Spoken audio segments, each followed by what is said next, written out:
Thyroid problem ఉంటే ఏ salt వాడాలి? ఐడైజల్ salt వాడాలా? పింక్ సాల్ట్ వాడాలా? రాక్ సాల్ట్ వాడాలా? అసలు ఈ మూడింటికి డిఫరెన్స్ ఏంటి అంటే ఐడైజల్ సాల్ట్లో ఐడిన్ ఉంటుంది, బట్ పింక్ సాల్ట్లో కానీ రాక్ సాల్ట్లో కానీ ఐడిన్ అనేది ఉండదు. ఐడిన్ అనేది చిన్నపిల్లల్లో అయితే బ్రెయిన్ డెవలప్మెంట్లో కానీ, థైరాయిడ్ గ్రంథి డెవలప్మెంట్లో కానీ, బోన్స్ డెవలప్ అవ్వడానికి కానీ హెల్ప్ అవుతుంది. అదే ప్రెగ్నెన్సీలో కానీ, బ్రెస్ట్ ఫీడింగ్ టైంలో కానీ ఐడిన్ అనేది మదర్ తక్కువగా తీసుకుంటే కనుక బేబీ యొక్క బ్రెయిన్ అనేది సరిగ్గా డెవలప్ అవ్వదు అనమాట. WHO రికమెండేషన్స్ ప్రకారము పర్ డేకి చిన్నపిల్లలు అయితే 90 మైక్రోగ్రామ్ ఐడిన్ తీసుకోవాలి, పెద్దవాళ్ళు అయితే 150 మైక్రోగ్రామ్ ఐడిన్ తీసుకోవాలి.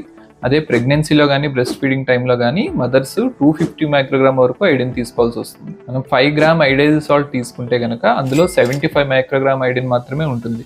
అంటే మనకి రోజుకి కావాల్సిన దాంట్లో సగం అన్నమాట. సాల్ట్ కాకుండా ఐడిన్ ఎక్కువగా ఉండే అదర్ ఫుడ్స్ ఏంటి అంటే మిల్క్. ఒక గ్లాస్ మిల్క్ అంటే 250 ml మిల్క్లో 50 మైక్రోగ్రామ్ ఐడిన్ ఉంటుంది. అదే ఒక ఎగ్